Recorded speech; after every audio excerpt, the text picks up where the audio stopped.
If you like the video, subscribe us. For any doubt, comment us. The link of the notes are provided in the description box. These are the photos of Henry law, osmotic pressure and much more to make the study easy for you.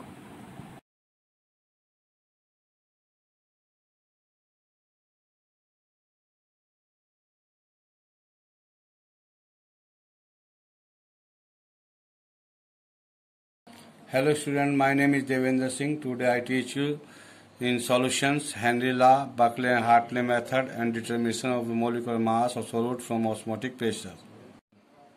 First definition of Henry law की पहली definition है the mass of the gas that dissolve in a given volume of a liquid at constant temperature is proportional to the pressure of the gas in equilibrium with the solution provided the gas does not undergo any chemical change during the dissolution. इसका meaning ये हुआ जो mass of the gas है वो dissolve जो होता है वो वॉल्यूम ऑफ लिक्विड में जो होता है एट कांस्टेंट टेम्परेचर पर डायरेक्टली प्रोपोर्शनल होता है जो उस पर अप्लाइड प्रेशर किया जाता है to the pressure of the gas at equilibrium. Mass of the gas further बोलो the mass of the gas that dissolve in a given volume जो मास ऑफ द गैस का डिजोल्व हो रहा है liquid में एट कांस्टेंट टेम्परेचर पर वो is directly proportional होता है to the pressure of the gas के in equilibrium with the solution provided the gas does not undergo any chemical change जबकि गैस में कोई केमिकल चेंज नहीं होना चाहिए ड्यूरिंग द डिसोल्यूशन के बाद M directly proportional P M is equal to K P. M is equal to mass of the gas dissolved in a given volume of the liquid. P is the partial pressure of the gas in equilibrium with the solution. The value of K depends on the nature of the gas. जो K की value है वो nature of the gas पे depend करती है, nature of the solvent पे depend करती है, टेम्परेचर पर and units of the pressure पर. Number second definition of the Henry law ने states that the solubility of a gas, solubility यानी घुलना 100 ग्राम सोलवेंट में कितना सोल्यूट घुलता है, this is the solubility of a gas in a liquid, किसी liquid की solubility of the gas in a liquid में एट कांस्टेंट टेम्परेचर जब टेम्परेचर कांस्टेंट हो इज डायरेक्टली प्रोपोर्शनल होती है टू द प्रेशर. इसके डायरेक्टली यानी कि solubility of a gas in a liquid at constant temperature पर is directly proportional to the pressure of the gas in equilibrium with the solution provided the gas does not undergo any chemical change during the dissolution.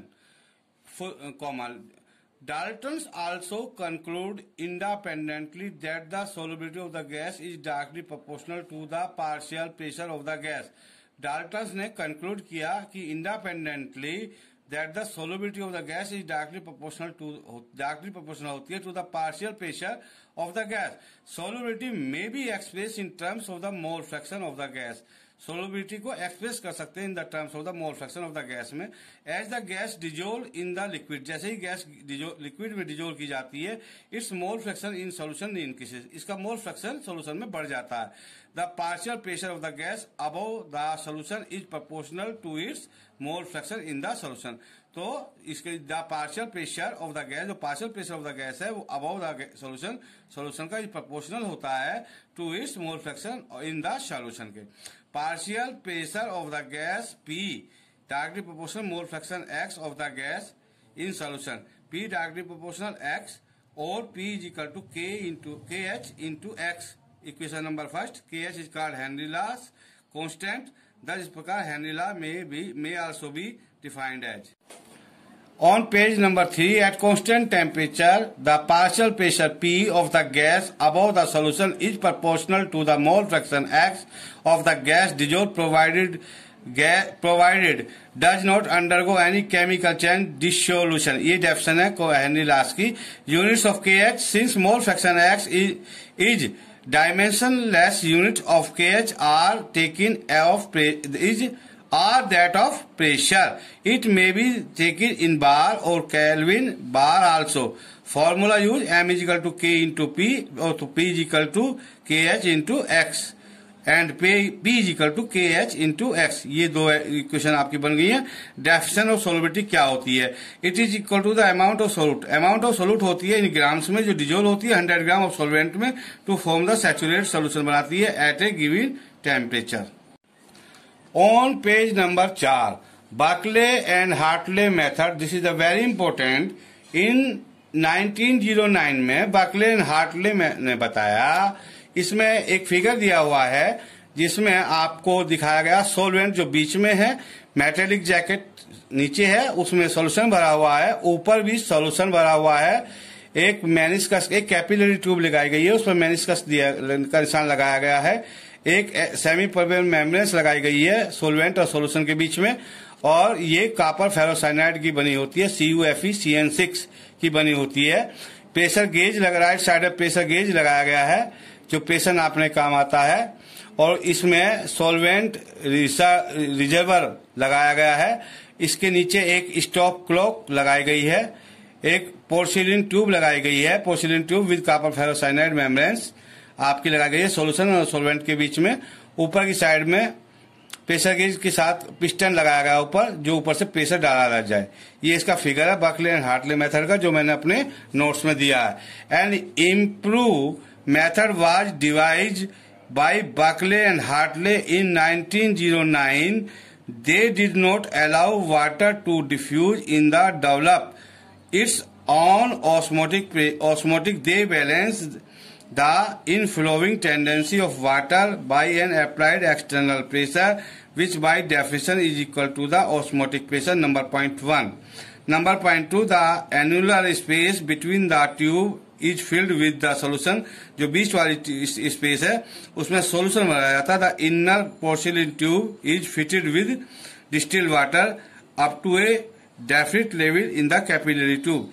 Capillary tube में एक definite level तक इसमें solvent यानी कि water को field कर दिया जाता है। On page number 5, due to the osmosis के कारण water from the inner tube से वाटर एंटर करता है in the solution and the level of the water in the capillary tube is force. तो level of the water in the capillary tube is force किया जाता है to the original level तक and maintain as such, वो जो capillary tube में manage करता है वहां तक रहे। इसके लिए हमने एक एक्सटर्नल प्रेशर इज अप्लाई करना पड़ता है ऊपर से। The external pressure is equivalent to the osmotic pressure of the solution. Solution पर हमने एक्सटर्नल प्रेशर लगाया जाता है ताकि जो पार्टिकल सोलवेंट के सोल्यूशन में जा रहे थे वे रुक जाए। द एपरेटस जो होता है consist of a porous tube होती है in which a SPM semi permeable membrane of cupric ferrocyanide is deposit full stop. Pure solvent is taken in the porous tube. जो प्योर सॉल्वेंट है वो taken लिया जाता है इन पोरस ट्यूब में। The porous tube is fitted in the metallic cylinder. उससे में metallic cylinder fit किया जाता है। The cylinder is fitted with a piston, और सिलेंडर में पिस्टन फिट किया जाता है एंड ए प्रेशर गेज लगाया जाता है। सॉल्यूशन, जब solution whose osmotic pressure is to be determine.